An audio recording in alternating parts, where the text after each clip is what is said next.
지금 이 영상을 클릭하신 것은 우연이 아닙니다. 무언가 다가오고 있다는 느낌. 설명할 수 없지만 분명히 느껴지는 그 감각. 여러분만 그런 것이 아닙니다. 100년 전 깊은 산속에서 수행하던 타너스님은 이렇게 말씀하셨습니다. 서쪽 땅이 솟아오르고 한국이 세계의 중심이 될 것이다. 당시 사람들은 웃었습니다. 일제의 그늘 아래 신음하던 나라가 이후 전쟁으로 폐허가 된 나라가 어떻게 세계의 중심이 됩니까? 그런데 지금 대한민국은 세계 경제 10위권입니다. K-팝과 K-드라마가 지구 반대편까지 퍼졌습니다. 반도체 없이는 세계가 돌아가지 않습니다. 타너스님의 예언이 이미 절반은 이루어진 것입니다. 그렇다면 나머지 절반은 무엇일까요? 미국 신지학회에서 활동하는 줄리안 손이라는 예언자가 있습니다. 그는 원격 투시와 아카식 레코드를 통해 미래를 뉴스처럼 본다고 합니다. 타너스님의 예언을 전혀 모르는 이 사람이 놀랍도록 같은 그림을 그리고 있습니다. 서해 깊은 곳에서 솟아오르는 검은 진주, 동쪽 섬나라의 몰락과 역전된 역사, 백두산의 불길이 재앙이 아닌 통일의 빛으로 변하는 순간, 정치인이 아닌 현인이 나라를 이끄는 시대, 그리고 전 세계가 한국의 정신을 배우러 오는 날.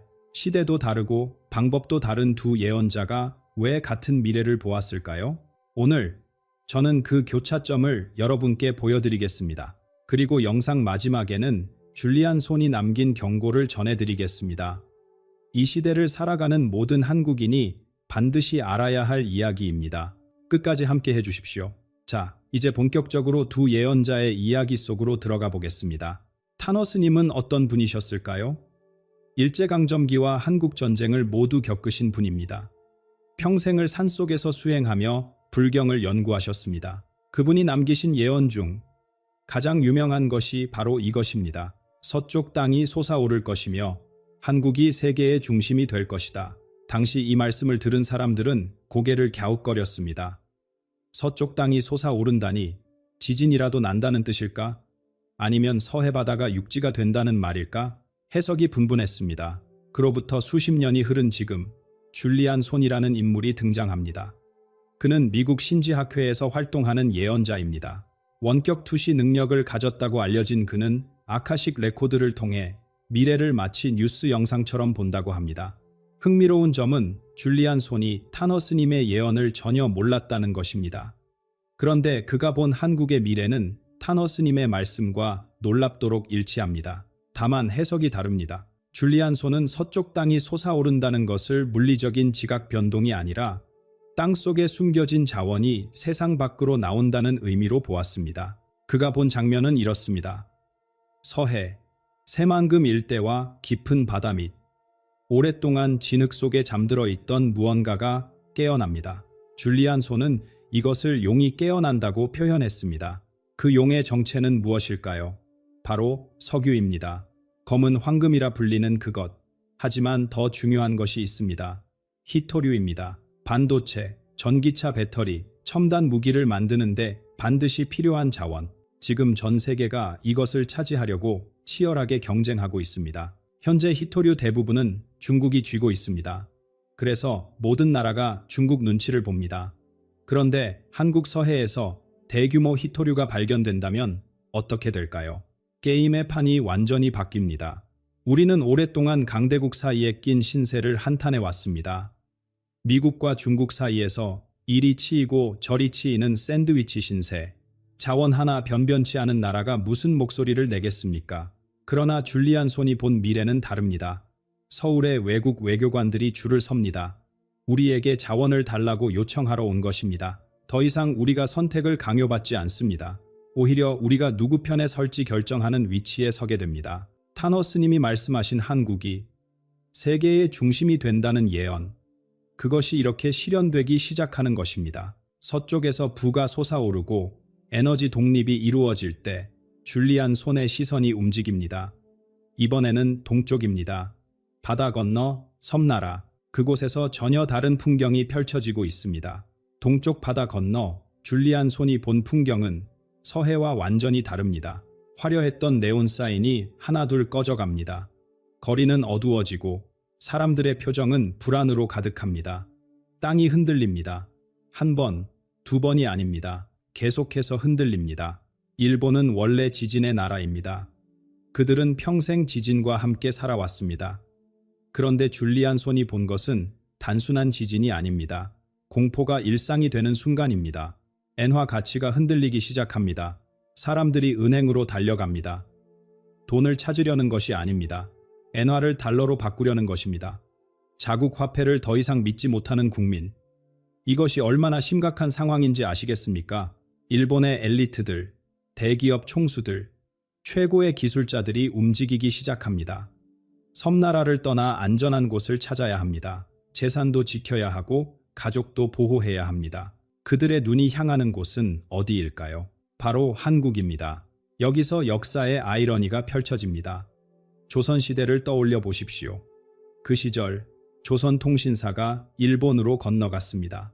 우리가 그들에게 학문을 전하고 문화를 가르쳤습니다. 수백 년 전 이야기입니다. 그런데 이제 상황이 뒤집어집니다. 일본의 엘리트들이 한국으로 건너옵니다. 빈손으로 오지 않습니다. 그들은 평생 쌓아온 것들을 가져옵니다. 정밀 기술 데이터, 소재 공학 노하우, 금, 그리고 달러, 엔화가 아닙니다. 이미 엔화를 신뢰하지 않기 때문입니다. 조선이 일본에 문화를 전해주었던 그 역사가 이제 거꾸로 흐르기 시작하는 것입니다. 부산, 울산, 거제도. 이 도시들의 항구가 밤낮 없이 돌아갑니다.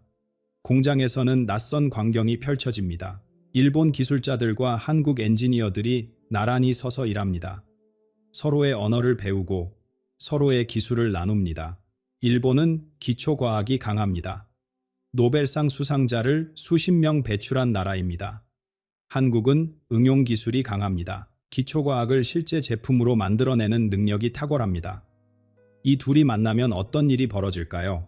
반도체, 로봇, 항공우주 분야에서 다른 나라들이 따라올 수 없는 격차가 생깁니다. 미국도, 중국도, 유럽도 쉽게 넘볼 수 없는 기술 장벽이 세워지는 것입니다. 서쪽에서는 자원이, 동쪽에서는 기술이 한국으로 모여듭니다. 나라의 곳간이 채워지고 산업의 경쟁력이 높아집니다. 그런데 줄리안 손의 표정이 어두워집니다. 그가 시선을 돌린 곳은 북쪽입니다. 그곳에서 무언가가 깨어나고 있습니다. 땅속 깊은 곳에서 백두산. 우리 민족의 영산입니다. 단군 이래로 한민족의 정기가 서린 곳이라 여겨져 왔습니다. 그런데 줄리안 손이 본 백두산의 모습은 신성함과는 거리가 멉니다. 땅이 부풀어 오릅니다.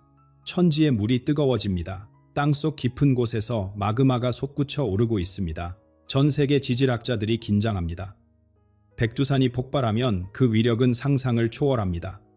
화산재가 하늘을 뒤덮고 한반도 전체가 영향권에 들어갑니다. 일본, 중국까지 피해를 입습니다. 천년에 한 번 있을 대재앙. 모두가 두려움에 떨며 지켜봅니다. 그런데 한국의 반응은 다릅니다. 도망가지 않습니다. 서해에서 발견된 자원으로 축적한 부가 있습니다. 일본에서 건너온 기술이 있습니다. 한국은 최정예 과학자들과 엔지니어들을 백두산으로 보냅니다. 목표는 단 하나, 이 용을 길들이는 것입니다. 그들이 선택한 방법은 놀랍습니다. 땅에 침을 놓는 것입니다. 한의학에서 막힌 기혈을 뚫듯이 마그마의 압력을 조금씩 빼내는 것입니다. 한 곳에 구멍을 뚫으면 폭발합니다. 하지만 여러 곳에 정교하게 구멍을 뚫어 압력을 분산시키면 어떨까요? 폭발 대신 증기가 나옵니다. 그 증기로 터빈을 돌립니다. 전기가 만들어집니다. 시한폭탄이었던 화산이 거대한 발전소로 변모하는 순간입니다. 연료비가 들지 않습니다. 탄소를 배출하지 않습니다. 역사상 가장 효율적이고 깨끗한 에너지원이 탄생하는 것입니다. 자, 여기서 중요한 질문이 생깁니다. 이 막대한 에너지는 어디로 갑니까? 남쪽은 이미 전기가 충분합니다. 쓰고도 남습니다. 그렇다면 남는 전기는 어디로 보내야 할까요? 북쪽입니다. 밤이 되면 인공위성에서 찍은 한반도 사진을 보신 적 있을 겁니다. 남쪽은 환하고 북쪽은 깜깜합니다. 마치 섬처럼 떠있는 남한과 어둠 속에 잠긴 북한. 그 대비가 얼마나 선명한지요. 백두산에서 만들어진 전기가 북쪽으로 흘러갑니다. 평양에 불이 켜집니다. 함흥에, 청진에, 작은 마을에까지 빛이 들어옵니다. 전쟁이 아닙니다. 급격한 붕괴도 아닙니다. 전기가 적대감을 녹입니다. 따뜻한 방, 환한 거리, 돌아가는 공장. 북쪽 주민들의 삶이 나아집니다. 그 에너지를 누가 보내주었는지 그들은 압니다. 타너 스님이 예언하신 북쪽이 열린다는 말씀. 총 한 방 쏘지 않고 그렇게 이루어지기 시작합니다. 이제 한국은 자원도, 기술도, 영토의 온전함도 갖추게 됩니다. 그러나 물질적 풍요가 반드시 행복을 보장하지는 않습니다. 오히려 채워질수록 더 깊어지는 공허함이 있습니다. 낡은 정치로는 그 빈자리를 메울 수 없습니다. 새로운 지도자가 필요한 시대가 오고 있습니다. 금고가 가득 찼습니다. 기술도 있고 자원도 있고 남북이 하나 되어가고 있습니다. 겉으로 보기에 한국은 모든 것을 가진 나라가 되었습니다. 그런데 이상한 일이 벌어집니다. 사람들의 얼굴에서 웃음이 사라집니다. 거리에는 풍요가 넘치는데 마음속에는 공허함이 자리 잡습니다. 우리 선조들이 부자 3대 못 간다고 하신 말씀이 떠오릅니다. 물질만으로는 채울 수 없는 무언가가 있다는 뜻이지요. 세대 간 갈등이 깊어집니다.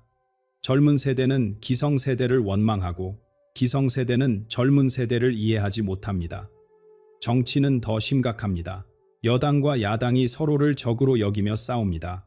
국민을 위한 정치가 아니라 편을 가르는 정치입니다. 매일 뉴스에서는 서로를 향한 비난만 쏟아집니다. 국민들이 지쳐갑니다. 투표를 해도 달라지는 것이 없습니다. 누가 당선되든 똑같습니다. 공약은 지켜지지 않고 부패는 끊이지 않습니다. 정치인이라는 직업 자체에 대한 신뢰가 바닥을 칩니다. 이때 줄리안 손이 본 장면이 펼쳐집니다. 한 사람이 등장합니다. 그는 정치인이 아닙니다. 정당에 소속되어 있지도 않습니다. 화려한 연설을 하지도 않습니다. 그런데 사람들이 그에게 끌립니다. 왜일까요? 그의 삶 자체가 말을 하기 때문입니다. 평생을 어떻게 살아왔는지, 어려운 사람들을 어떻게 도왔는지, 위기의 순간에 어떤 선택을 했는지 그의 과거가 곧 자격증입니다. 말이 아니라 행동으로 보여준 사람, 도덕적 권위가 있는 사람, 깊은 영적 통찰력을 가진 사람, 선거의 풍경이 달라집니다. 정당 로고가 아니라 후보자의 인격을 봅니다. 공약집이 아니라 삶의 궤적을 봅니다. 국민들이 스스로 묻기 시작합니다. 이 사람은 어떤 삶을 살아왔는가? 이 사람을 믿을 수 있는가? 새로운 지도자가 세운 정치 철학이 있습니다. 홍익인간. 널리 인간을 이롭게 한다는 우리 민족의 오래된 이상입니다. 그는 이 정신을 현대적으로 되살립니다. 편을 가르는 것이 아니라 하나로 모읍니다. 미워하는 것이 아니라 품어 안습니다. 나라 안이 달라지기 시작합니다. 세대 간 대화가 열립니다. 정치적 갈등이 누그러집니다. 사람들이 다시 웃기 시작합니다. 그 소문이 세계로 퍼져나갑니다. 각국 정상들이 서울을 찾아옵니다. 돈을 빌리러 오는 것이 아닙니다. 어떻게 그렇게 분열된 나라를 하나로 만들었는지 배우러 오는 것입니다. 어떻게 물질적 풍요와 정신적 충만함을 함께 이루었는지 묻습니다. 한국이 새로운 의미를 얻습니다. 단순히 잘 사는 나라가 아닙니다. 세상이 본받고 싶어하는 나라가 됩니다. 이제 한국은 안팎으로 준비가 되었습니다. 자원도 있고 기술도 있고 훌륭한 지도자도 있습니다. 마지막 운명이 기다리고 있습니다. 경제 강국을 넘어 인류의 영적 심장이 되는 것, 세계 저편을 한번 바라보겠습니다. 서양은 풍요롭습니다. 인공지능이 일상을 편리하게 만들었습니다. 로봇이 힘든 일을 대신합니다. 버튼 하나로 원하는 것을 얻을 수 있습니다. 물질적으로는 인류 역사상 가장 풍요로운 시대입니다. 그런데 이상합니다. 사람들이 행복하지 않습니다. 우울증 환자가 늘어납니다. 자살률이 치솟습니다. 젊은이들이 삶의 의미를 찾지 못해 방황합니다. 나는 왜 사는가? 이 질문에 답을 주는 곳이 없습니다. 교회는 텅 비어갑니다. 전통 종교들이 디지털 시대의 갈증을 채워주지 못합니다. 줄리안 손은 이것을 영혼의 기근이라 표현했습니다. 배는 부른데 마음이 굶주린 상태. 몸은 편한데 영혼이 아픈 상태. 그들의 눈이 동쪽을 향합니다. 한국에서 무슨 일이 일어나고 있는지 소문이 퍼집니다.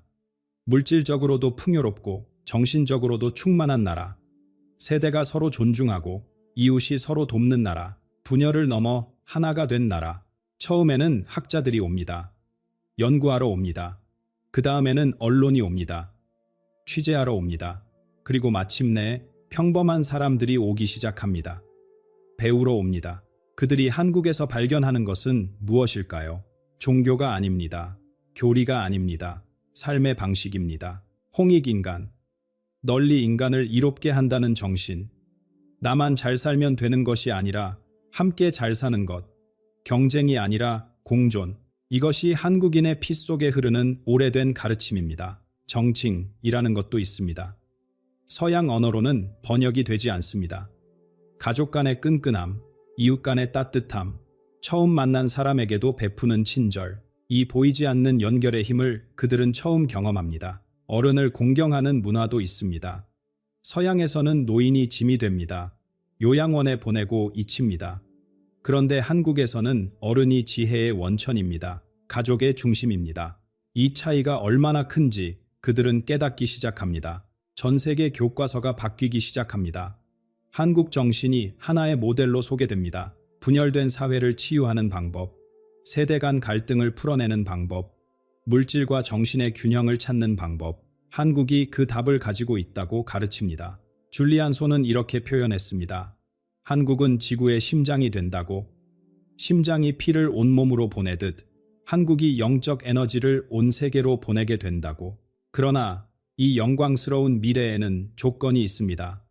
줄리안 손은 분명히 경고했습니다. 다가오는 시대는 거짓을 용납하지 않습니다.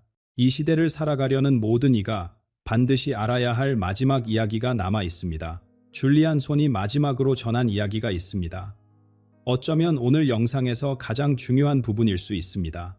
그는 다가오는 시대를 유리시대라고 불렀습니다. 유리의 특성이 무엇입니까? 투명합니다. 아니, 다 보입니다. 숨길 수가 없습니다. 지금까지 세상은 그렇지 않았습니다.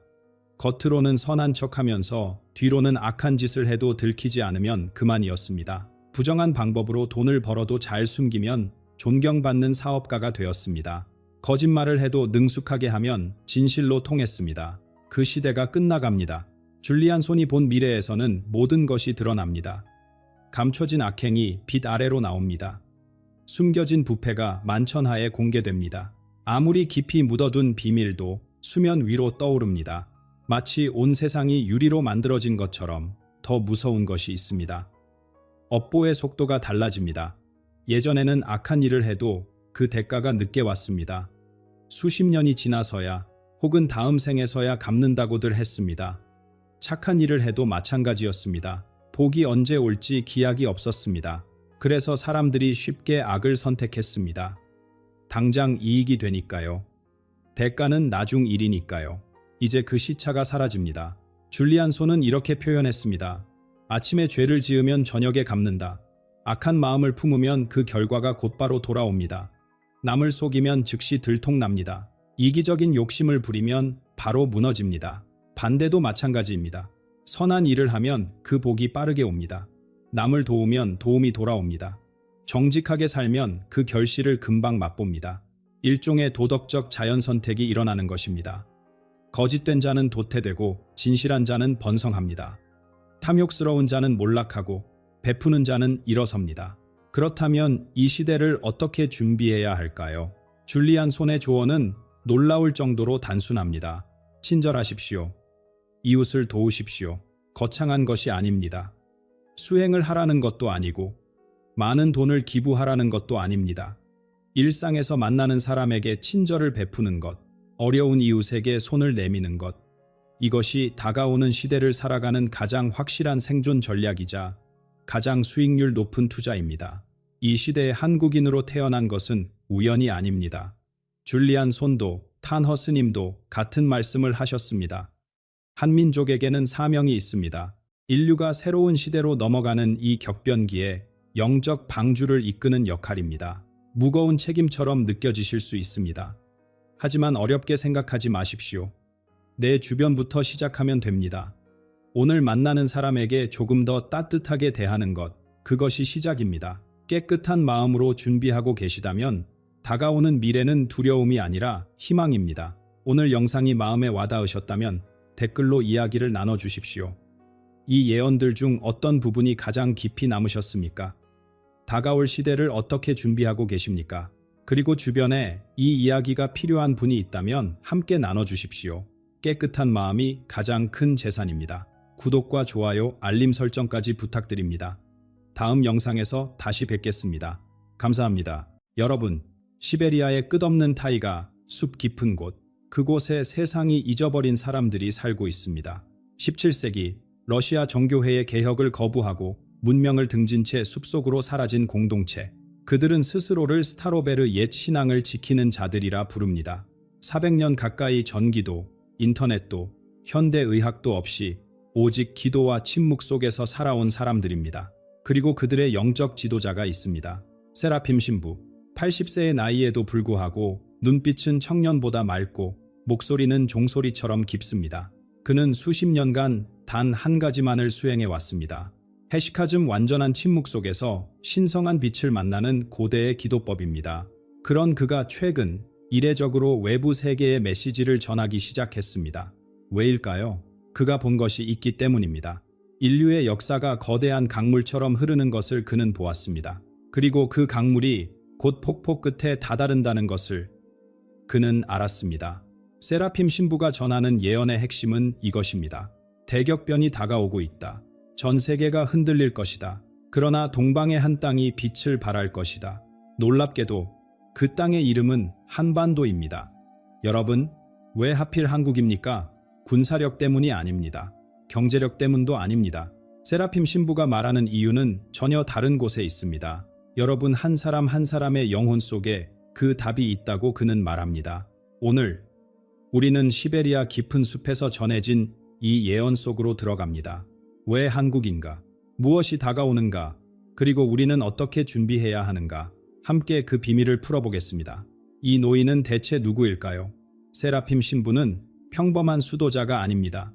그는 스타로베르 공동체에서 태어나 80년을 오직 그곳에서만 살았습니다. 텔레비전을 본 적이 없고 전화기를 만져본 적도 없으며 병원에 간 적도, 도시의 불빛을 본 적도 없습니다. 현대 문명이 만들어낸 모든 것들로부터 완전히 분리된 삶입니다. 그런데 이상한 일이 있습니다. 80세의 나이에 그의 등은 곧게 펴져 있고 흰 수염 사이로 드러나는 얼굴에는 주름보다 평화가 더 깊이 새겨져 있습니다. 공동체의 젊은이들도 그를 따라 숲을 걸으면 지쳐서 뒤처지곤 합니다. 그는 하루에 한 끼만 먹고 4시간만 잠을 자며 나머지 시간은 오직 기도에 바칩니다. 사람들은 묻습니다. 어떻게 이것이 가능한가? 그 비밀은 그가 평생을 바친 한 가지 수행법에 있습니다. 헤시카즘이라 불리는 이 수행은 동방정교회에서 1000년 넘게 전해 내려온 가장 깊은 영적 전통입니다. 그 핵심은 단순합니다. 완전한 침묵 속에서 짧은 기도문을 끊임없이 반복하는 것입니다. 하루에 수천 번, 수만 번을 반복하다 보면 기도가 입술을 떠나 심장으로 내려간다고 합니다. 생각이 멈추고 자아가 사라지고 오직 고요만이 남는 경지에 이릅니다. 세라핌 신부는 20살부터 이 수행을 시작했습니다. 그의 스승은 필로칼리아라는 고대 문헌을 건네주며 말했습니다. 이 책을 평생 읽고 침묵 속에서 기도하라. 그러면 언젠가 타보르의 빛을 보게 될 것이다. 타보르의 빛이란 예수가 산 위에서 제자들에게 보여주었다는 신성한 광채를 말합니다. 헤시카즘 수행자들은 깊은 명상 끝에 이 빛을 내면에서 체험한다고 전해집니다. 세라핌 신부에게 그 빛이 처음 나타난 것은 수행을 시작한 지 20년이 지났을 때였습니다. 처음에는 눈을 감았을 때 어렴풋이 보이는 희미한 광채였습니다. 세월이 흐르면서 그 빛은 점점 선명해졌고 어느 순간부터 빛 속에서 무언가가 보이기 시작했습니다. 처음에는 형체를 알 수 없는 이미지들이었습니다. 그러나 수행이 깊어질수록 그 이미지들은 점점 또렷해졌습니다. 그는 인류의 역사가 거대한 강물처럼 흐르는 것을 보았습니다. 과거와 현재와 미래가 하나의 흐름 속에서 동시에 펼쳐지는 것을 체험했습니다. 세라핌 신부는 더 이상 단순히 빛을 보는 수행자가 아니었습니다. 그는 시간의 흐름 자체를 읽을 수 있는 사람이 되어 있었습니다. 스타로베르 공동체에는 외부 세계가 전혀 모르는 비밀이 하나 있습니다. 시베리아 묵시록이라 불리는 구전 예언입니다. 이 예언은 책으로 기록된 적이 없습니다. 오직 장로에서 장로에게로, 입에서 입으로만 전해져 왔습니다. 수백 년 동안 이 예언은 공동체 안에서만 속삭여졌고 바깥 세상에 알려진 적이 없었습니다. 세라핌 신부는 현재 이 예언의 수호자입니다. 그리고 최근 그는 전례 없는 결정을 내렸습니다. 이 예언을 외부에 알리기로 한 것입니다. 왜일까요? 그가 본 것이 너무나 급박하기 때문입니다.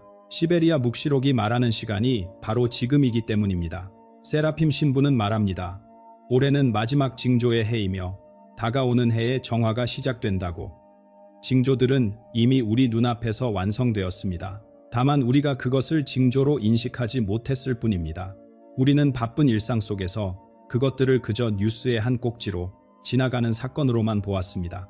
그러나 세라핌 신부의 눈에는 모든 것이 연결되어 있습니다. 흩어진 조각들이 하나의 그림을 완성해 가고 있었습니다. 그렇다면 그가 말하는 징조는 무엇일까요? 세라핌 신부는 세 가지 표징이 있다고 말합니다. 침묵의 불, 붉은 안개, 그리고 차가운 태양. 이 세 가지가 모두 나타났을 때 정화의 시간이 임박했다는 뜻입니다. 지금부터 그 세 가지 징조를 하나씩 살펴보겠습니다. 첫 번째 징조는 침묵의 불입니다. 이 불은 눈에 보이지 않습니다. 산을 태우거나 집을 삼키는 불이 아닙니다. 이 불은 사람의 내면에서 타오릅니다. 세라핌 신부는 이것을 영혼을 태우는 화염이라고 부릅니다. 지금 우리 주변을 돌아보십시오. 사람들은 왜 이토록 쉽게 분노하게 되었을까요? 작은 의견 차이가 격렬한 충돌로 번지고 한때 가까웠던 사람들이 서로를 적으로 여기게 되었습니다. 온라인 공간에서는 얼굴도 모르는 사람들이 서로를 향해 독을 뿜어냅니다. 이유를 알 수 없는 분노가 가슴 속에서 끓어오르는 경험을 해본 적이 있을 것입니다. 세라핌 신부는 말합니다. 이것은 우연이 아니라고. 침묵의 불이 이미 수년 전부터 인류의 마음속에서 타오르고 있었다고. 이 불에 탄 영혼은 이성을 잃습니다. 판단력이 흐려지고 사랑할 수 있는 능력이 소진됩니다. 영혼이 재가 되어버린 사람은 다가올 혼란 앞에서 무방비 상태가 됩니다. 두 번째 징조는 붉은 안개입니다. 이 안개가 무엇을 의미하는지 우리는 이미 경험으로 알고 있습니다. 몇 년 전 세계를 뒤덮었던 그 보이지 않는 공포를 기억하십시오. 사람들은 서로를 피했고 마스크 뒤에 얼굴을 숨겼으며 두려움 속에서 문을 걸어 잠갔습니다. 세상은 그 시기가 끝났다고 말합니다. 안개가 걷혔다고 안도합니다. 그러나 세라핌 신부의 해석은 다릅니다. 그는 말합니다. 안개는 사라진 것이 아니라고. 그것은 땅 속으로, 물 속으로, 그리고 사람들의 피 속으로 스며들었다고. 눈에 보이지 않게 되었을 뿐 안개는 여전히 우리 안에 있습니다. 그 시절 우리가 들이마신 두려움, 통제에 길들여진 순종, 서로를 의심하는 법을 배운 마음, 이 모든 것이 우리의 면역력을 약하게 만들었습니다. 육체의 면역만이 아닙니다. 영혼의 면역력까지 무너졌습니다. 붉은 안개는 우리 몸과 마음을 취약하게 만들어 놓았고 이제 우리는 다음 충격을 버틸 힘을 잃어버렸습니다. 세 번째 징조는 가장 역설적입니다. 차가운 태양이라고 세라핌 신부는 부릅니다. 태양은 따뜻해야 합니다. 생명을 주고 기쁨을 주어야 합니다. 그런데 지금의 태양은 차갑습니다. 우리는 인류 역사상 가장 풍요로운 시대에 살고 있습니다. 손가락만 움직이면 원하는 것을 주문할 수 있고 주머니 속 작은 기계로 전 세계와 연결됩니다. 기술은 매일 발전하고 물질적 편리함은 극에 달했습니다. 그런데 왜 이토록 많은 사람들이 공허함을 느끼는 것일까요? 왜 우울과 무기력이 전염병처럼 번지고 있을까요? 모든 것을 가졌는데도 삶의 의미를 찾지 못하는 사람들, 풍요 속에서 굶주리는 영혼들, 이것이 차가운 태양의 징조입니다. 바깥은 밝은데 안은 어둡습니다. 햇빛은 내리쬐는데 온기가 느껴지지 않습니다. 세라핌 신부는 이것이 가장 위험한 상태라고 말합니다. 외부에서 오는 위기는 함께 힘을 모아 극복할 수 있습니다. 그러나 내면이 얼어붙은 사람은 스스로를 구할 힘을 잃습니다. 인류는 이제 자신의 내면에서 답을 찾을 능력을 상실했습니다. 세 가지 징조가 모두 완성되었습니다.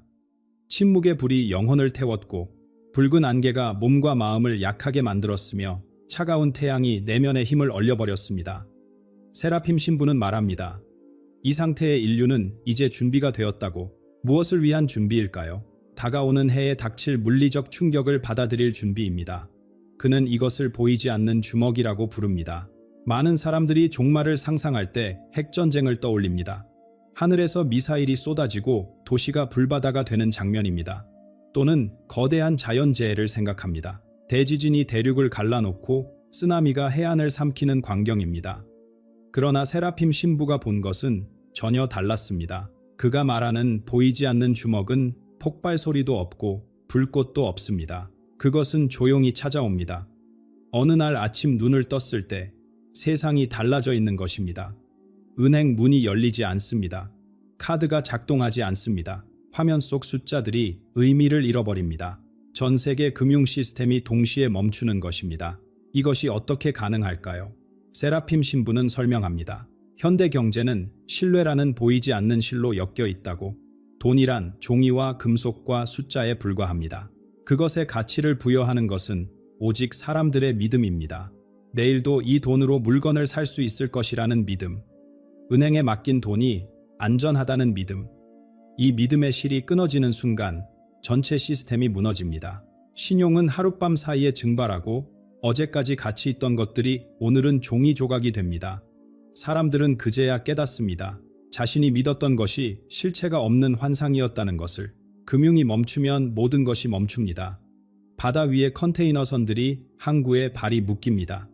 고속도로의 화물 트럭들이 움직이지 않습니다. 공장은 부품을 받지 못해 문을 닫고 상점의 진열대는 텅 비어갑니다. 처음 며칠은 사람들이 참을성 있게 기다립니다. 곧 정상으로 돌아올 것이라고 믿으면서. 그러나 일주일이 지나고 한 달이 지나도 상황은 나아지지 않습니다. 굶주림이 시작됩니다. 그리고 굶주린 사람들 속에서 그동안 억눌려 있던 것이 폭발합니다. 침묵의 불로 태워졌던 영혼들, 분노와 증오로 가득 찼던 마음들이 폭력으로 분출됩니다. 거리는 전쟁터가 되고 이웃이 이웃을 적으로 여기게 됩니다. 혼란 속에서 붉은 안개가 다시 모습을 드러냅니다. 약해진 몸과 무너진 의료 체계 속에서 새로운 질병들이 번져나갑니다. 면역력을 잃어버린 사람들은 저항할 힘이 없습니다. 세라핌 신부는 어두운 목소리로 말합니다. 이 혼란이 끝났을 때 인류의 3분의 1이 사라져 있을 것이라고. 그리고 거대한 붕괴 속에서 세계의 질서 자체가 무너집니다. 세라핌 신부는 동방의 거대한 나라에 대해 말합니다. 붉은 용이라 불리는 그 나라는 수십 년간 세계의 공장이 되어 불을 쌓았습니다. 모든 것을 삼키며 거대해졌습니다. 그러나 세라핌 신부는 경고합니다. 너무 많이 삼킨 자는 결국 체하게 된다고. 세계 금융이 무너질 때 이 거대한 나라 역시 내부에서 갈라지기 시작합니다. 중앙의 통제력이 약해지고 지역마다 다른 목소리가 터져 나옵니다. 하나였던 땅이 5개 혹은 6개의 조각으로 나뉘어 서로 싸우게 됩니다. 전통적인 강대국의 시대가 저물어가는 것입니다. 그러나 이것이 끝이 아닙니다. 옛 나라들의 잿더미 위에서 새로운 것이 솟아오릅니다. 새로운 국가가 아닙니다. 새로운 제국도 아닙니다. 그것은 2개의 전혀 다른 영적 질서입니다. 살아남은 인류는 이 2길 중 하나를 선택해야 합니다. 혼란의 먼지가 가라앉았을 때 세상은 완전히 다른 모습이 되어 있습니다. 익숙했던 국가들의 경계는 흐려지고 새로운 질서가 그 자리를 채웁니다. 그러나 세라핌 신부는 말합니다. 새로 떠오르는 것은 국가가 아니라고, 제국도 아니라고.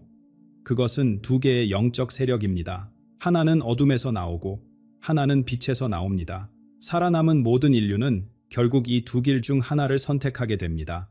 첫 번째 세력을 세라핌 신부는 검은 뱀의 제국이라 부릅니다. 이 세력은 붕괴 속에서 가장 먼저 질서를 회복하는 자들입니다. 그들은 혼란에 지친 사람들에게 손을 내밉니다. 안전을 약속합니다. 굶주림을 해결해 주겠다고 말합니다. 두려움에 떨던 사람들은 그 손을 잡습니다. 그러나 거기에는 대가가 있습니다. 그들은 모든 것을 감시합니다. 어디를 가는지, 누구를 만나는지, 무슨 생각을 하는지. 인공지능이 모든 움직임을 추적하고 기계가 인간의 행동을 판단합니다. 순종하면 먹을 것이 주어지고 의심받으면 모든 것을 잃습니다. 검은 뱀의 제국은 질서를 가져다 주지만 그 질서의 값은 자유입니다. 육체는 살아남을 수 있지만 영혼은 서서히 잠식당합니다. 세라핌 신부는 말합니다. 이것이 가장 교묘한 함정이라고. 눈에 보이는 사슬은 끊을 수 있지만 눈에 보이지 않는 사슬은 자신이 묶여 있다는 사실조차 알지 못한다고. 2번째 세력은 흰빛의 동맹입니다. 이들은 중앙 집권적 통제를 거부합니다. 안전을 위해 영혼을 파는 거래를 받아들이지 않습니다. 그들은 작은 공동체를 이루어 서로를 돕고 영적 가치를 삶의 중심에 둡니다. 기술을 완전히 버리지는 않지만 기술이 인간을 지배하도록 허용하지 않습니다. 물질 세계와 영적 세계가 조화를 이루는 삶을 추구합니다. 검은 뱀의 제국이 효율과 통제를 추구한다면 흰 빛의 동맹은 자유와 내면의 성장을 추구합니다. 이 두 세력은 같은 세상에 존재하지만 완전히 다른 가치관 위에 서 있습니다. 그런데 이 시기에 예언에서 가장 초자연적인 일이 일어납니다. 세라핌 신부는 이것을 베일의 상승이라 부릅니다. 물질 세계와 영적 세계 사이에는 보이지 않는 장벽이 있습니다. 오랜 세월 동안 그 장벽이 두 세계를 분리해 왔습니다. 그러나 대격변 이후 그 장벽이 얇아지기 시작합니다. 점점 더 얇아지다가 결국 무너집니다. 그때부터 이전에는 볼 수 없었던 것들이 보이기 시작합니다. 설명할 수 없는 현상들이 일상이 됩니다. 죽음 이후의 세계가 더 이상 믿음의 대상이 아니라 관찰 가능한 현실이 됩니다. 이 변화 앞에서 사람들의 반응은 갈립니다. 오랫동안 물질만을 진실로 여기며 살아온 이들은 공황에 빠집니다. 그들의 과학은 눈앞에서 벌어지는 일을 설명하지 못합니다. 세계관 전체가 무너지는 충격을 감당하지 못하고 정신이 흔들리는 사람들이 생겨납니다. 그러나 영적 세계와 친숙했던 이들, 눈에 보이지 않는 것들의 존재를 인정하며 살아온 이들은 다릅니다. 그들에게 베일의 상승은 혼란이 아니라 확인입니다. 알고 있던 것이 눈앞에 드러난 것뿐입니다. 베일이 사라진 세상은 새로운 안내자를 필요로 합니다. 고통을 이해하고 영혼의 언어를 말할 줄 아는 안내자를. 세라핌 신부의 예언은 바로 이 지점에서 동방의 한 땅을 가리킵니다. 시베리아 묵시록에는 동방의 끝자락에 있는 한 땅에 대한 기록이 있습니다. 그 땅은 빛나는 땅이라 불립니다. 세라핌 신부가 처음 이 구절을 접했을 때 그는 어디를 가리키는지 알지 못했습니다. 그러나 수십 년의 기도와 명상 끝에 그는 확신하게 되었습니다. 그 땅은 한반도입니다. 많은 사람들이 묻습니다. 왜 한국입니까? 군사적으로 강대국도 아니고 자원이 풍부한 나라도 아닙니다. 세라핌 신부의 대답은 명확합니다. 한국이 살아남는 것은 무기 때문이 아닙니다. 경제력 때문도 아닙니다. 그것은 이 땅에 흐르는 영적 유산 때문입니다. 한국의 역사를 돌아보면 끊임없는 고통의 연속입니다. 수백 년간 외세의 침략을 받았습니다. 나라를 빼앗기고 전쟁으로 갈라지고 폐허해서 다시 일어서야 했습니다. 현대에 와서도 그 압박은 멈추지 않았습니다. 극심한 경쟁, 빠른 변화, 끝없는 성과에 대한 요구. 세라핌 신부는 이 모든 고통을 정화의 용광로라고 부릅니다. 쇠가 불 속에서 단련되듯 한국인의 영혼은 수세기에 걸친 시련 속에서 담금질되었습니다. 서양에서는 물질적 풍요가 영적 감각을 무디게 만들었습니다. 고통이 없으니 깊이 생각할 필요가 없었고 눈에 보이지 않는 세계를 잊어버렸습니다. 그러나 한국은 달랐습니다. 고통 속에서도, 아니 고통 때문에 오히려 영적인 불꽃이 꺼지지 않았습니다. 겉으로는 빠른 속도로 현대화되었지만 그 표면 아래에는 여전히 오래된 무언가가 살아 숨쉬고 있습니다. 한국 문화에는 특별한 점이 있습니다. 조상에 대한 경외가 살아 있습니다. 명절이면 제사를 지내고 돌아가신 분들을 기억합니다. 눈에 보이지 않는 세계와 자연스럽게 교류하는 전통이 수천 년간 이어져 왔습니다. 무속이든 불교든 유교든 한국의 영적 전통은 항상 물질 너머의 세계를 인정해 왔습니다. 세라핌 신부는 말합니다. 베일이 열릴 때 이 문화적 유산이 결정적인 역할을 할 것이라고. 물질만을 믿어온 사람들은 갑자기 드러난 영적 세계를 감당하지 못하고 무너질 것입니다. 그러나 한국인들은 다릅니다.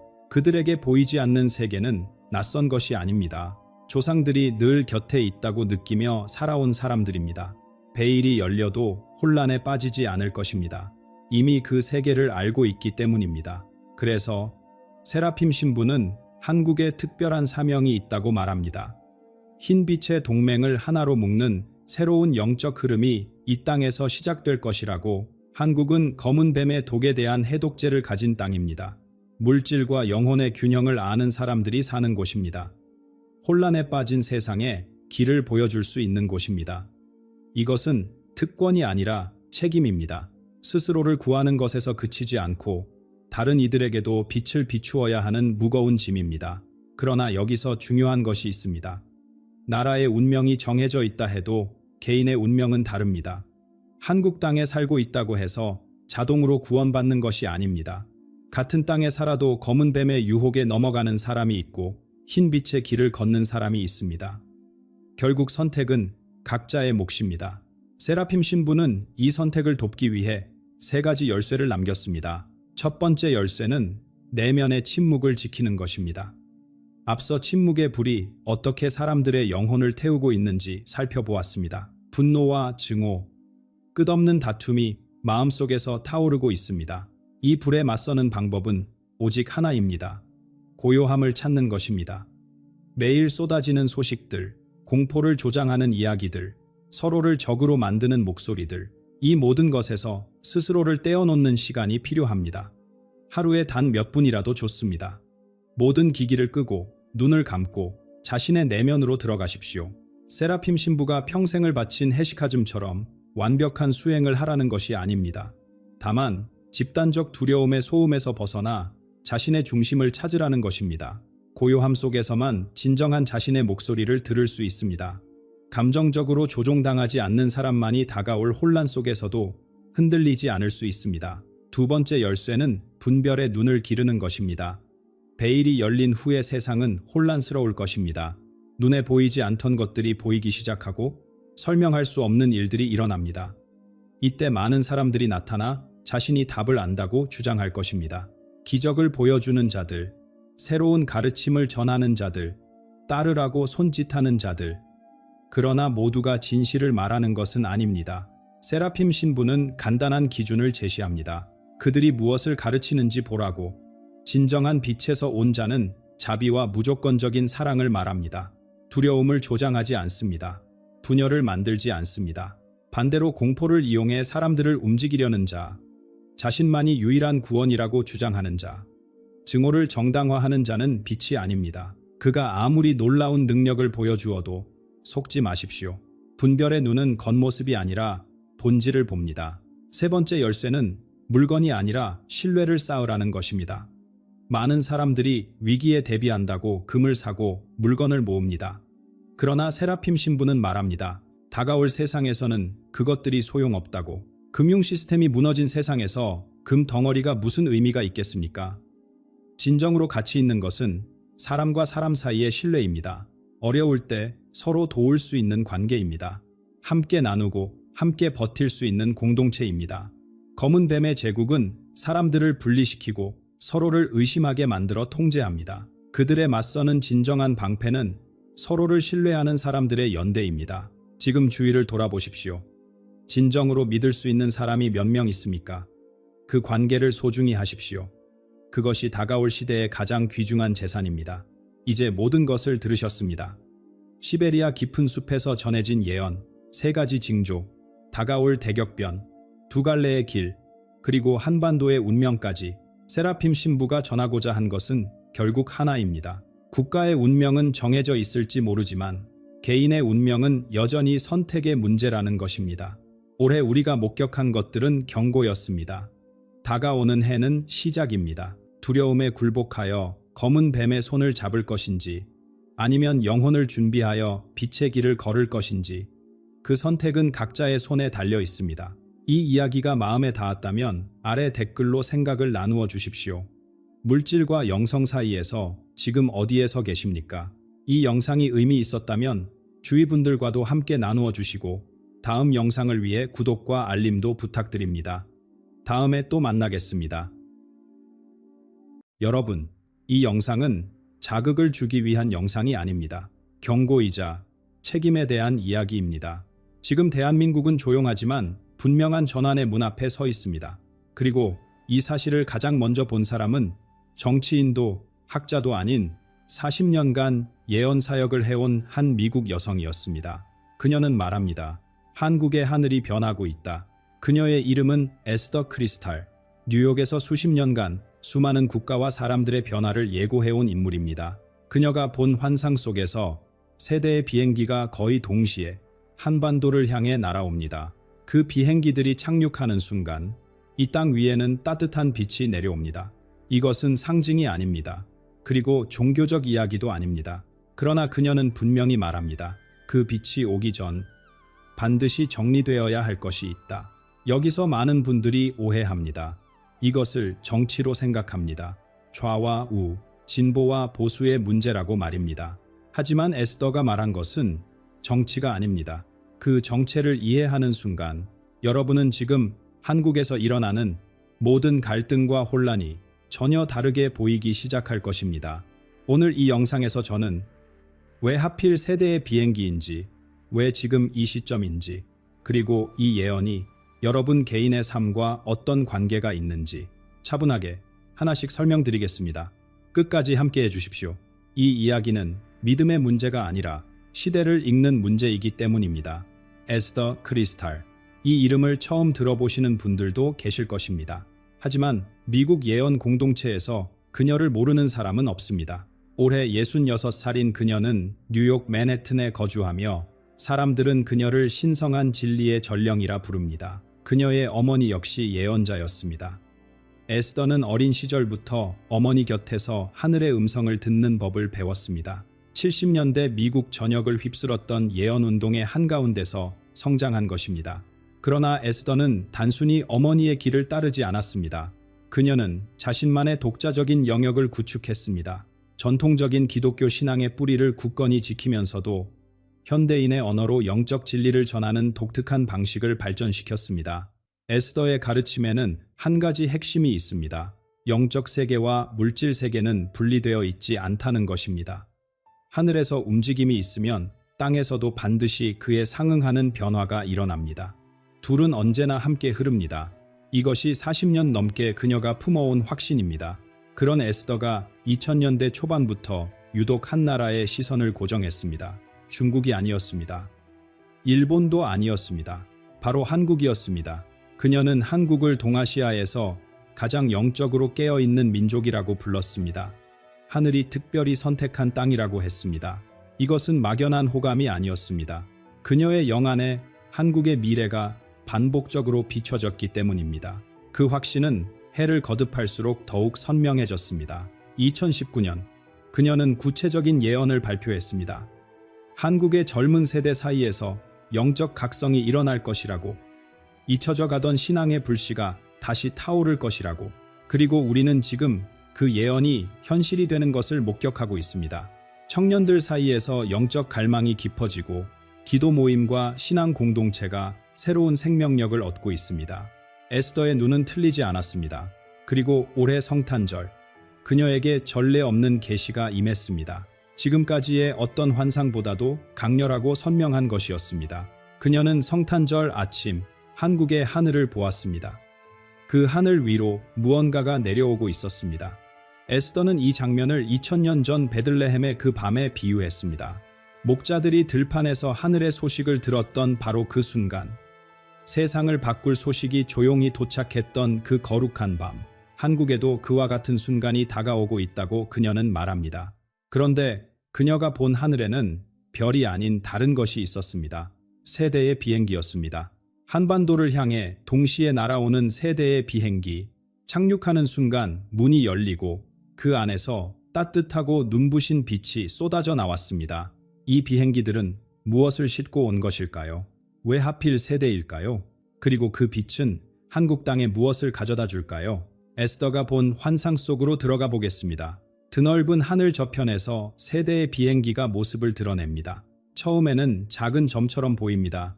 그러나 놀라운 속도로 가까워집니다. 세 대 모두 한반도를 향해 일직선으로 날아옵니다. 그리고 거의 동시에 착륙합니다. 바퀴가 활주로에 닿는 순간 굉음이 울려 퍼집니다. 비행기가 멈추고 문이 열립니다. 그 순간 에스더는 숨을 멈추었다고 합니다. 문 안쪽에서 빛이 쏟아져 나왔기 때문입니다. 차갑거나 날카로운 빛이 아니었습니다. 따뜻했습니다. 부드러웠습니다. 그러면서도 눈을 뜨기 어려울 만큼 밝았습니다. 그 빛이 활주로를 넘어 한반도 전체를 감싸 안는 것처럼 퍼져나갔습니다. 성경을 아시는 분들은 이 장면에서 무언가 익숙한 것을 느끼실 것입니다. 요한계시록에 새 예루살렘이 등장합니다. 하늘에서 내려오는 거룩한 도시입니다. 그 도시에는 12개의 문이 있고 각각의 문은 하나의 진주로 되어 있습니다. 그 진주문을 통해 구원받은 이들이 영원한 생명의 도시로 들어갑니다. 에스더가 본 세 대의 비행기는 바로 그 진주문을 상징합니다. 각각의 비행기가 한국 땅에 하나의 구원을 가져온 것입니다. 첫 번째 비행기가 열어준 문은 의로운 부의 문입니다. 여기서 말하는 부는 우리가 흔히 생각하는 것과 다릅니다. 단순히 돈이 많아지는 것이 아닙니다. 통장 잔고가 늘어나거나 집값이 오르는 것이 아닙니다. 에스더가 본 것은 더 근본적인 변화였습니다. 부패한 자들에게 빼앗겼던 것들이 원래 주인에게 돌아갑니다. 불의한 방법으로 쌓아 올린 재산이 무너집니다. 그 자리에 새로운 경제 질서가 세워집니다. 어떤 경제입니까? 나눔 위에 세워진 경제입니다. 공정함이 기초가 되는 경제입니다. 소수의 탐욕이 아니라 모두의 정직한 노력이 보상받는 체계입니다. 땀 흘려 일한 사람이 합당한 대가를 받습니다. 약자를 착취해서 부를 쌓는 구조가 더 이상 작동하지 않습니다. 이것이 첫 번째 비행기가 한국에 가져다주는 선물입니다. 두 번째 비행기는 의로운 권력의 문을 열었습니다. 권력이란 무엇입니까? 우리가 살아오면서 지켜본 권력은 대부분 추악했습니다. 높은 자리에 오르면 자기 배를 채우는 도구로 전락했습니다. 국민을 섬기겠다던 약속은 당선되는 순간 잊혀졌습니다. 권력을 가진 자들은 자신과 측근들의 이익만 챙겼습니다. 얼마나 많은 실망을 겪어왔습니까? 얼마나 많은 배신감을 느껴왔습니까? 그러나 에스더가 본 새로운 권력은 본질부터 다릅니다. 권력이 섬김의 도구로 변화됩니다. 자기를 높이는 수단이 아니라 국민을 위해 존재하는 힘이 됩니다. 도덕과 양심이 정치의 기준이 됩니다. 진정한 민주주의가 이 땅에 뿌리를 내립니다. 세 번째 비행기가 가져온 것은 진정한 명성입니다. SFTEKIO 가요크레. 이것은 영적 구원과 직결되는 가장 깊은 차원의 변화입니다. 지금 우리가 사는 세상을 보십시오. 거짓 이미지가 판치는 시대입니다. 실체 없는 포장이 사람의 가치를 결정합니다. 미디어는 진실보다 자극적인 것을 선택합니다. 사람들은 겉모습에 쉽게 속아 넘어갑니다. 정직한 사람보다 포장을 잘하는 사람이 인정받습니다. 에스더는 이 시대가 막을 내린다고 선언합니다. 앞으로 명성의 기준이 완전히 바뀝니다. 정직함이 척도가 됩니다. 진정성이 평가 기준이 됩니다. 꾸며낸 이미지가 아니라 영혼에서 흘러나오는 빛이 그 사람의 진짜 가치를 드러냅니다. 이것은 단순히 유명인들의 이야기가 아닙니다. 온 민족의 영적 의식이 깨어나는 것입니다. 무엇이 진짜이고 무엇이 가짜인지 분별하는 눈이 열리는 것입니다. 여기서 반드시 짚고 넘어가야 할 것이 있습니다. 이 세 가지 변화는 따로 일어나지 않습니다. 경제의 변화, 정치의 변화, 영적 각성이 동시에 펼쳐집니다. 에스더는 이것을 오케스트라에 비유했습니다. 바이올린만 연주해서는 교향곡이 되지 않습니다. 첼로만 울려서도 안 됩니다. 모든 악기가 함께 소리를 낼 때 비로소 하나의 위대한 곡이 완성됩니다. 한국의 변화도 마찬가지입니다. 경제, 정치, 영성이 하나의 흐름 안에서 함께 움직입니다. 이것이 에스더가 거듭 강조한 핵심입니다. 한국은 군사력으로 강해지는 나라가 아닙니다. 경제 규모로 힘을 과시하는 나라가 아닙니다. 도덕적 힘으로 세워지는 나라입니다. 하늘이 부여하신 부드러우면서도 결코 꺾이지 않는 힘이 이 민족을 일으켜 세웁니다. 그런데 여기서 한 가지 생각해야 할 것이 있습니다. 빛이 밝아지면 어떤 일이 일어납니까? 어둠 속에 숨어있던 것들이 모습을 드러냅니다. 보이지 않던 그림자가 선명해집니다. 에스더의 예언에도 이 부분이 담겨 있습니다. 축복의 비행기가 도착하기 전에 반드시 일어나야 할 일이 있다고 그녀는 말합니다. 빛을 받아들이기 위해서 먼저 정화되어야 할 것이 있다고 경고합니다. 그것이 바로 붉은 세력의 제거입니다. 붉은 세력, 이 단어를 들으면 무엇이 떠오르십니까? 아마 많은 분들이 정치적인 이미지를 먼저 생각하실 것입니다. 특정 정당을 떠올리실 수도 있고 좌파나 우파 같은 이념적 구분이 머릿속을 스칠 수도 있습니다. 그러나 에스더 크리스탈이 말하는 붉은 세력은 그런 것이 아닙니다. 그녀는 이 부분을 아주 분명하게 밝혔습니다. 자신이 본 환상에서 붉은색은 어떤 정당의 상징도 아니었다고, 진보나 보수 같은 정치적 진영을 가리키는 것이 전혀 아니었다고. 그렇다면 붉은색은 무엇을 의미합니까? 성경으로 돌아가 보겠습니다. 이사야서에 이런 구절이 있습니다. 너희 죄가 주홍 같을지라도 눈과 같이 희어질 것이라. 여기서 주홍색, 붉은색은 죄를 상징합니다. 불순함을 나타냅니다. 하늘 앞에서 부끄러운 것들, 감추고 싶은 악한 것들이 바로 붉은색으로 표현된 것입니다. 에스더가 본 붉은 세력의 정체가 바로 이것입니다. 부패한 관료들입니다. 국민을 섬기겠다고 자리에 앉아놓고 자기 주머니만 채우는 자들입니다. 거짓을 퍼뜨리는 언론입니다. 진실보다 자극을 선택하고 돈을 받고 여론을 조작하는 자들입니다. 인권을 짓밟는 기업들입니다. 노동자를 착취하고 법을 피해가며 이익만 추구하는 자들입니다. 국민을 기만하는 정치인들입니다. 선거 때는 달콤한 약속을 늘어놓고 당선되면 그 약속을 쓰레기통에 버리는 자들입니다. 여기서 중요한 것이 있습니다. 이들은 특정 정당에만 있지 않습니다. 진보에도 있고 보수에도 있습니다. 여당에도 있고 야당에도 있습니다. 어느 한쪽만의 문제가 아닙니다. 양쪽 모두의 뿌리를 내리고 있는 악입니다. 에스더는 말합니다. 이 붉은 세력이 완전히 제거될 것이라고, 뿌리째 뽑혀나갈 것이라고. 어떻게 이런 일이 일어납니까? 에스더가 본 것은 하루아침에 벌어지는 극적인 사건이 아니었습니다. 심판은 서서히 진행됩니다. 그러나 한번 시작되면 멈추지 않습니다. 내년 한 해 동안 꾸준히 그리고 가차없이 이어집니다. 에스더는 이 과정을 촛불에 비유했습니다. 캄캄한 방을 상상해 보십시오. 아무것도 보이지 않습니다. 그런데 누군가 촛불 하나를 밉니다. 작은 빛이지만 주변이 조금 밝아집니다. 그 빛 아래서 숨어있던 것들이 드러나기 시작합니다. 그리고 또 하나의 촛불이 켜집니다. 또 하나가 켜집니다. 촛불이 늘어날수록 어둠이 설 자리는 줄어듭니다. 숨을 곳이 사라집니다. 결국 방 전체가 환해지면 어둠은 완전히 사라질 수밖에 없습니다. 한국 사회 곳곳에서 이런 일이 벌어질 것입니다. 정치권에서 촛불이 켜집니다. 숨겨진 비리가 드러납니다. 언론계에서 촛불이 켜집니다. 조작된 기사들의 실체가 밝혀집니다. 재계에서 촛불이 켜집니다. 불법으로 쌓은 부가 햇빛 아래 노출됩니다. 아무것도 숨겨진 채로 남지 않습니다. 모든 것이 드러납니다. 이 과정이 고통스러울 수 있습니다. 불편할 수 있습니다. 그동안 믿어왔던 것들이 무너지는 것을 지켜봐야 할 수도 있습니다. 그러나 이것은 파괴가 아닙니다. 치유입니다. 썩은 부분을 도려내야 새 살이 돋아납니다. 오래된 상처를 드러내야 제대로 된 치료가 가능합니다. 붉은 세력의 제거는 한국이 건강해지기 위해 반드시 거쳐야 할 과정입니다. 그리고 이 정화 작업이 완료되면 무엇이 남습니까? 깨끗해진 땅이 남습니다. 새로운 것이 자라날 수 있는 토양이 마련됩니다. 에스더의 예언은 여기서 방향을 바꿉니다. 표면을 정리하는 이야기에서 더 깊은 곳으로 내려갑니다. 뿌리에 대한 이야기로 넘어갑니다. 한국의 뿌리가 더 깊이 내려가는 환상을 그녀는 보았습니다. 에스더는 한국의 땅속을 보았습니다.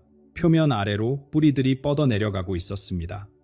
천천히 그러나 힘차게 더 깊은 곳을 향해 나아가고 있었습니다. 이것이 무엇을 의미합니까? 나무를 생각해 보십시오. 뿌리가 얕은 나무는 작은 바람에도 흔들립니다. 태풍이 불면 쓰러집니다. 그러나 뿌리가 깊은 나무는 다릅니다. 거센 바람이 불어도 꿋꿋이 서 있습니다. 가뭄이 와도 땅속 깊은 곳에서 물을 끌어올립니다. 지난 수십 년간 한국은 뿌리 얕은 나무와 같았습니다. 이 나라는 수많은 외래 이념의 바람에 흔들려 왔습니다. 한쪽에서는 공산주의 사상이 밀려들었습니다. 다른 쪽에서는 절제 없는 자본주의가 휩쓸었습니다. 서구의 문화가 물밀듯이 들어오면서 본래의 것들이 잊혀져 갔습니다. 물론 외부의 것을 받아들이는 것 자체가 나쁜 것은 아닙니다. 문제는 균형입니다. 자기 뿌리를 잃어버린 채 남의 것만 셋다 보면 결국 자신이 누구인지 잊게 됩니다. 에스더가 본 환상은 이 흔들림이 끝나는 장면입니다. 한국의 뿌리가 다시 깊어집니다. 이 땅 고유의 영성이 되살아납니다.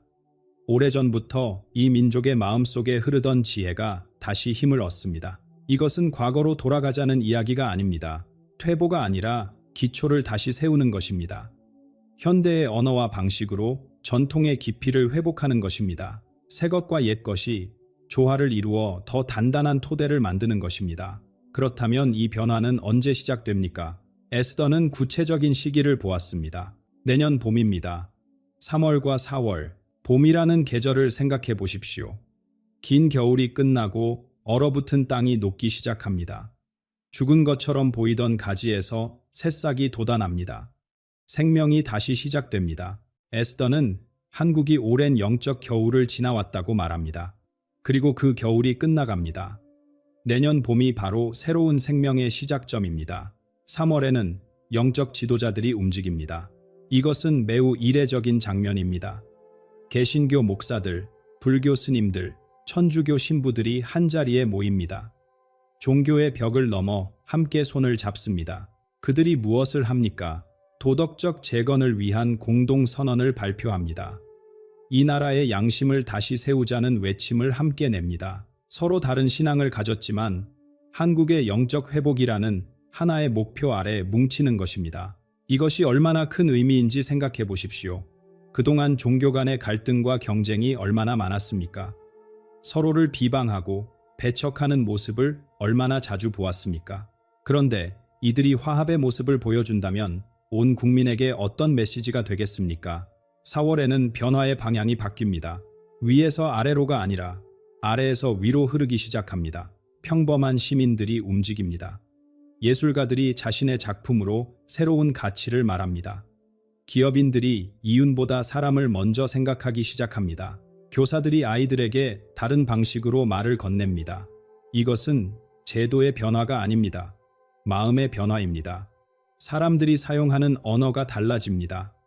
서로를 대하는 태도가 부드러워집니다. 경쟁보다 배려가 먼저 떠오르는 사회가 됩니다. 거창한 법률이 바뀌어서가 아닙니다. 한 사람 한 사람의 내면이 바뀌기 때문에 일어나는 일입니다. 아침에 눈을 떴을 때 이웃에게 건네는 인사가 달라집니다. 직장에서 동료를 바라보는 눈빛이 달라집니다. 가족에게 하는 말투가 달라집니다. 작은 변화들입니다. 그러나 그 작은 변화들이 모이면 나라 전체의 공기가 바뀝니다. 에스더는 이것을 보았습니다. 뿌리가 깊어지고 봄이 오고 사람들의 마음이 열리는 장면을, 그리고 이 모든 것이 준비되었을 때 한국은 전혀 새로운 정체성을 갖게 됩니다. 에스더는 그 정체성을 색으로 표현했습니다. 아주 아름다운 색입니다. 그러나 단순히 아름답기만 한 것이 아닙니다. 그 색에는 이 나라의 미래가 담겨 있습니다. 파란색과 빨간색, 이 두 색은 한국 사회를 설명할 때 빠지지 않고 등장합니다. 뉴스를 켜면 파란색 진영과 빨간색 진영이 충돌하는 장면이 매일같이 흘러나옵니다. 선거철이 되면 거리가 두 색으로 나뉩니다. 가족 모임에서조차 어느 색 편이냐를 두고 목소리가 높아지기도 합니다. 그러나 잠시 정치에서 눈을 떼고 이 색들이 본래 무엇을 의미하는지 생각해 보겠습니다.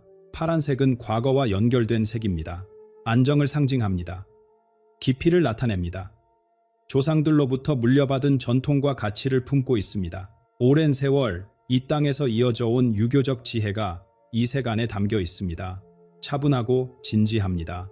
때로는 차갑게 느껴지기도 하지만 그만큼 믿을 수 있습니다. 빨간색은 미래를 향한 색입니다. 변화를 추구합니다. 혁신을 꿈꿉니다. 낡은 것을 깨고 새로운 것을 세우려는 용기가 이 색 안에 담겨 있습니다. 뜨겁고 열정적입니다. 도전을 두려워하지 않습니다. 현대의 역동적인 에너지가 바로 이 색입니다. 두 색 모두 가치가 있습니다. 두 색 모두 필요합니다. 문제는 이 둘이 만나는 방식이었습니다. 지금까지 파란색과 빨간색은 충돌해왔습니다. 부딪히고 깨지고 서로를 부정해왔습니다. 한쪽이 이기면 다른 쪽이 지는 게임을 끝없이 반복해왔습니다. 그 결과가 무엇이었습니까? 둘 다 힘을 잃었습니다. 서로 싸우느라 앞으로 나아가지 못했습니다. 엄청난 에너지가 발전이 아닌 분열에 소모되었습니다. 에스더는 이 역사가 끝나는 것을 보았습니다. 내년 파란색과 빨간색이 더 이상 충돌하지 않습니다. 대신 무슨 일이 일어납니까? 두 색이 섞입니다. 자연스럽게, 아름답게 하나가 됩니다. 파란색과 빨간색을 섞으면 어떤 색이 됩니까? 보라색입니다. 에스더는 한국이 보라색 나라가 되는 환상을 보았습니다. 보라색이 왜 중요합니까? 역사 속에서 보라색이 어떤 의미를 가졌는지 떠올려 보십시오. 보라색은 왕의 색이었습니다. 고대 세계에서 보라색 염료는 극히 귀했습니다. 황제와 왕만이 보라색 옷을 입을 수 있었습니다. 권위와 위엄의 상징이었습니다. 동시에 보라색은 제사장의 색이었습니다. 하늘과 땅을 연결하는 영적 지도자들의 색이었습니다. 거룩함과 신비의 상징이었습니다. 한국이 보라색 나라가 된다는 것은 무슨 뜻입니까? 이 나라가 세계를 향해 도덕적 리더십을 발휘하게 된다는 의미입니다. 군사력이나 경제력이 아니라 정신적 깊이로 존경받는 나라가 된다는 의미입니다. 물질과 영혼이 조화를 이룬 사회를 세상에 보여주게 된다는 의미입니다. 이 보라색이 구체적으로 어떻게 나타납니까? 정치가 보라색으로 물듭니다. 과거의 지혜와 미래의 비전이 함께 정책을 만들어갑니다. 보수와 진보가 서로의 좋은 점을 인정하고 협력합니다. 한쪽만 옳다고 우기는 시대가 끝납니다. 경제가 보라색으로 변합니다. 전통 산업의 안정성과 첨단 기술의 혁신이 손을 잡습니다. 오래된 것을 함부로 버리지 않으면서도 새로운 것을 받아들입니다. 급격한 변화에 충격 없이 꾸준히 성장하는 경제가 만들어집니다. 문화가 보라색으로 꼽힙니다. 세계인이 열광하는 한국 문화가 더욱 깊어집니다. 겉만 화려한 것이 아니라 뿌리 있는 아름다움을 보여줍니다. 전통의 깊이와 현대의 감각이 어우러져 누구도 따라올 수 없는 독창성을 만들어냅니다. 그리고 가장 중요한 것이 있습니다. 한국은 분열을 극복하는 방법을 세상에 보여주는 나라가 됩니다. 지금 전 세계가 양극화로 고통받고 있습니다. 좌파와 우파가 서로를 적으로 여기며 사회를 찢어놓고 있습니다. 어느 나라도 이 문제를 해결하지 못하고 있습니다. 그런데 한국이 답을 제시합니다. 파란색과 빨간색이 싸우지 않고 조화를 이룰 수 있다는 것을 증명합니다. 다름이 분열이 아니라 풍요가 될 수 있다는 것을 보여줍니다. 세계가 한국을 바라봅니다. 그리고 배웁니다. 이것이 에스더가 본 보라색 한국의 모습입니다. 뿌리는 깊어지고 붉은 세력은 정화되고 봄에 새로운 시작이 열리고 그 모든 것이 보라색이라는 하나의 정체성으로 완성됩니다. 그렇다면 이 모든 변화가 최종적으로 드러나는 순간은 언제입니까? 에스더는 그 날짜까지 보았습니다. 내년 성탄절입니다. 에스더는 그날의 하늘을 보았습니다. 동이 트기 시작할 때 한반도 위로 신비로운 빛이 퍼져나갔습니다. 파란색도 아니고 빨간색도 아닌 그 둘이 완벽하게 어우러진 보랏빛이 하늘 전체를 물들였습니다. 이것이 바로 모든 변화가 완성되는 순간입니다. 지금까지 말씀드린 모든 것을 떠올려 보십시오. 봄의 씨앗이 심어집니다. 3월에 영적 지도자들이 손을 잡고 도덕적 재건을 선언합니다. 4월에 시민들의 마음이 열리고 일상의 언어와 태도가 바뀌기 시작합니다. 여름 동안 그 씨앗이 자랍니다. 뿌리가 더 깊이 내려가고 붉은 세력은 하나씩 드러나 정화됩니다. 파란색과 빨간색이 서서히 섞이기 시작합니다. 그리고 연말, 성탄절 아침에 열매가 맺힙니다. 보라색 한국이 완성됩니다. 에스더는 이 날을 기적의 날이라고 불렀습니다. 2000년 전 베들레헴에서 아기 예수가 태어났을 때 세상은 새로운 시대로 들어섰습니다. 에스더가 본 환상에서 한국도 그와 같은 거룩한 탄생을 경험합니다. 나라 전체가 새 생명을 얻는 것입니다. 낡은 것이 지나가고 모든 것이 새로워지는 것입니다. 그리고 이 변화는 한국 안에만 머물지 않습니다. 주변 나라들이 지켜봅니다. 중국이 봅니다. 거대한 이웃 나라가 한국에서 일어나는 일을 주시합니다. 일본이 봅니다.